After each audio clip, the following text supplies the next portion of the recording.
इस समय हम जा रहे हैं सिकंदर बाग, या हमारे सामने देख सकते हैं सिकंदर बाग घूमने फिरने की नवाबों की एक बहुत ही अजीम जगह थी, जहाँ पे लोग मॉर्निंग वॉक करते थे, शाम को अपना वक्त गुजारा करते थे और नवाब लोग यहाँ टहला करते थे। ये मेन जगह थी सिकंदर बाग में घूमने के लिए। और ये आप देख रहे हैं सिकंदर बाग का गेट, ये गेट है, इसमें 2 मछलियाँ हैं। ये मछलियाँ इस बात का सबूत देती हैं कि मछलियाँ हर काम को शुरू करने का एक शुभ मानी जाती हैं। और ऐसा पुराने ज़माने की कहावत थी। मछलियों को खा क्यों जाते हैं आदमी? शुभ मछलियों को ये आजकल का मैं इसमें घूमने के लिए आया हूँ, जानने के लिए आया हूँ कि नवाबों ने किस तरीके से इसमें जो है अपनी नक्काशियाँ और कैसे डिज़ाइन बनाई थी। देखिए, बहुत ही अच्छी तरीके से उस ज़माने में नक्काशियाँ बनाई गई थी इन गेटों पे, और जो आज भी कायम हैं और वैसे ही दिखती हैं। बस फ़र्क इतना है कि यहाँ पे अगर पुरातत्व विभाग इसको और गहराई से अच्छी तरीके से इसको साफ़ सुथरा और इसकी जो है मरम्मत करता रहेगा तो ये डिज़ाइनें कायम रहेंगी। अभी ये देखिए, कई 100 साल पहले की बनी हुई ये इस गेट के ऊपर की जो है डिज़ाइन है वैसे ही कि वैसे ही कायम है, और बहुत अच्छे तरीके से उस ज़माने में डिज़ाइन की जाती थी, जो अभी भी आज भी नज़र आ रही है इस सिकंदर बाग में।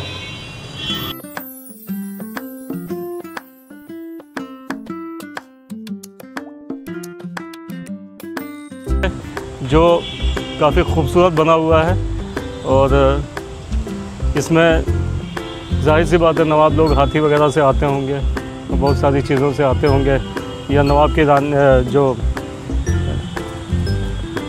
घर के लोग आते होंगे, या जो मेहमान आते होंगे उसको ये घुमाने के लिए। सिकंदर बाग है, और पहले जो नवाबों के इतने शौक़ रहते थे कि उन्हें शौकीले बहुत थे शायद नवाब। तो चारों तरफ हम लखनऊ में देख सकते हैं 4 बाग, आलम बाग, सिकंदर बाग, और कितने बाग, कितने नहीं, ये विकास बिल्कुल आपने सही कहा कि नवाबों को अब बहुत अच्छे शौक़ थे रहने का, खाने का और बागों का, और नई नई चीज़ों को बनाने का। तो नवाबों में इन सब चीज़ों में बहुत इंटरेस्ट था। अच्छे अच्छे महल, अच्छे अच्छे मकबरे और लजीज पकवान, ये सारी चीज़ें। तो सर, और अपने मेहमानों की बहुत खातिर भी करते थे। उन्होंने ये बाग जो बनाए हैं सर, तो बाग में वो सुबह टहलने आते होंगे और क्या? हाँ, सुबह भी टहलने आते थे और शाम को भी यहाँ पे आके बैठते थे, टहलने आते थे, अक्सर आते थे। और जो उनके जो फैमिली के मेंबर होते थे वो भी सब आते थे इसमें। ये सर, ये एक चीज़ मुझे दिख रही है, इसके बारे में देखते हैं। ये क्या है? ये गेट है या क्या है? ये जो स्ट्रक्चर अलग से दिख रहा है, ये क्या है? ये स्ट्रक्चर का कुछ हिस्सा है जो यहाँ के लोगों से पूछने के बाद क्लियर हो पाएगा।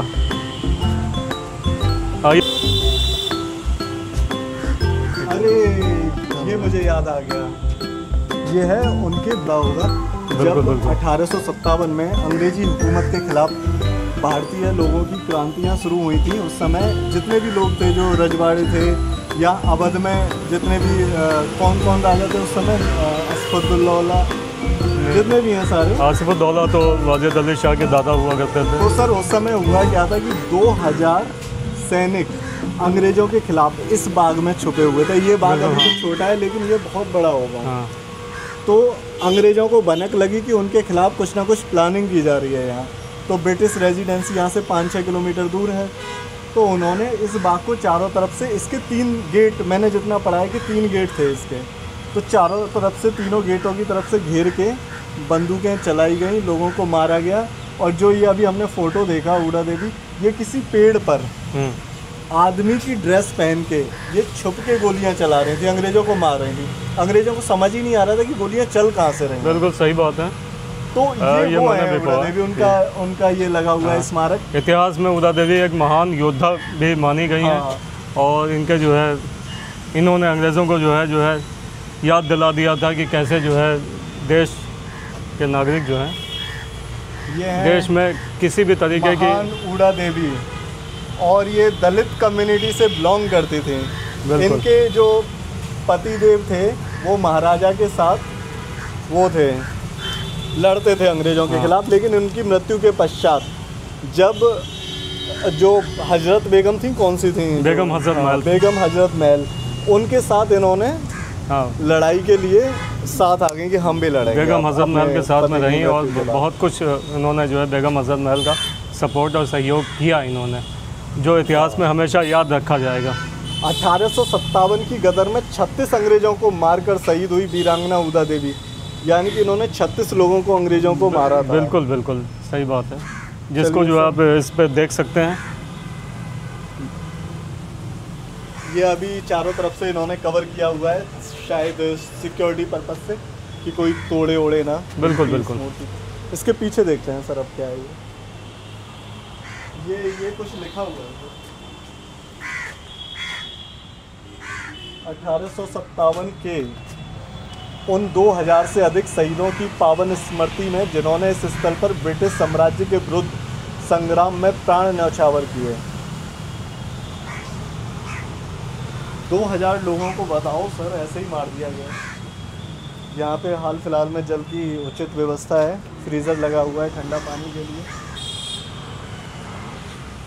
एक दरवाज़ा इसका शायद इस साइड से और एक वो दरवाज़ा है जिससे हम आए हैं। अब सर कहाँ कवर कर रहे हैं? अब ये हमारे देश का झंडा यहाँ पे लगा रहा है। सर इसके बारे में भी थोड़ा सा बताइए सर, ये क्या है? भाई इसके बारे में, ये तो बाद में बना हुआ है और किस लिए बनाया गया था, यहाँ के पुरातत्व विभाग वाले अगर कुछ होते तो बताते। टूटा हुआ है, ये किसी में ताला नहीं, किसी ने बीच में रहने के लिए बनाया गया था, ऐसा कुछ खास नहीं है इसमें। नहीं, मैं देखूंगा इसमें क्या है। इसमें पानी की व्यवस्था लग रही है हमें। ओ पानी ये पानी सप्लाई के लिए, ये पानी सप्लाई के लिए है। आप देख सकते हैं कितना उस समय कितना मस्त बना हुआ है, ये बेहंगम बना हुआ है चारों तरफ की इसकी बाउंड्री, जो ये आपको दिख ही रही होगी। बहुत ही सुंदर और बहुत ही अच्छी बाउंड्री बनी है, जो देखने में बहुत अच्छी लग रही है। इसका एंट्रेंस जहाँ से हम लोग आए, इसी जगह अगर हम थोड़ा सा याद करेंगे सर, इसी जगह 2000 से ज़्यादा लोगों ने अपनी जान गंवा दी इस देश के लिए। बहुत मायने रखती है, बहुत मायने रखती है। 2000 लोगों ने जो है देश के लिए, अपने देश के लिए अपनी जान गंवाई, और उन जान गंवाने वालों में कोई धर्म कोई जाति का नहीं था, सिर्फ देशभक्त और देशवासी ही थे जिन्होंने जो है एक होकर अपनी जान। सर अभी एक ये ज़माना है, बिल्कुल एक वो ज़माना था जहाँ पे ये नहीं देखा जाता था कि हम किस संप्रदाय से हैं, किस जाति से हैं, किस चीज़ से हैं। सिर्फ ये देखा जाता था कि हम लोग एक हैं और एक होकर रहेंगे, देश के लिए हमेशा यूनाइट होकर रहेंगे। अगर आप सिकंदराबाद आते हैं तो आपको यहाँ पीने का पानी जो कि ठंडा है और बाकायदा वॉशरूम्स की व्यवस्था है, लेकिन यहाँ मुझे ताले लगे दिख रहे हैं। ये पता नहीं क्या इसमें ताला है, ये शायद पब्लिक के लिए है भी नहीं। 3 वॉशरूम्स बने हुए हैं जिनमें से एक एक्टिव हालत में है और वो भी टॉयलेट करने के लिए केवल, और पानी आने की उचित व्यवस्था है।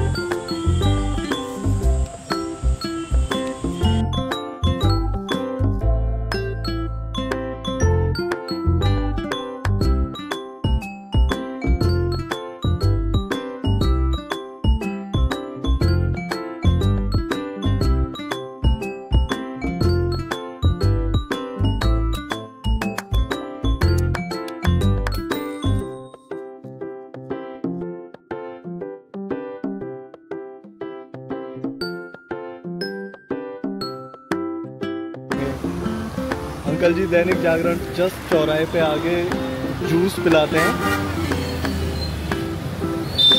कितना बेल का जूस है और बहुत ही लजीज और बहुत स्वादिष्ट, और गर्मी में बहुत ही टेस्टी। तीनों चीज़ों में मैंने बता दिया। और ये गर्मी में बड़ा बेल है, गर्मी में बहुत राहत देता है, पेट के लिए बहुत फायदेमंद है। और ये बता रहे हैं कि इसका आप सन 60 से जो है जूस बेच रहे हैं। 1960 से, यानी कि 40 साल वो, 60 साल ये, 65 साल हो गए अंकल जी को यहाँ जूस। अंकल जी यहीं बेच रहे हैं 65 साल से?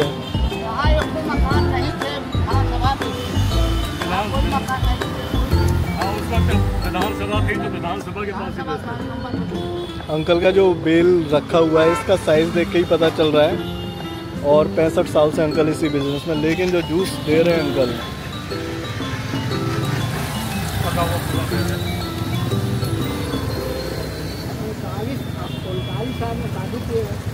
8 साल बच्चे नहीं बने।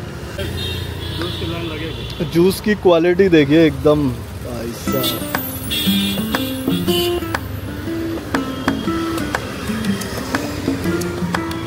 एकदम दानेदार जूस है।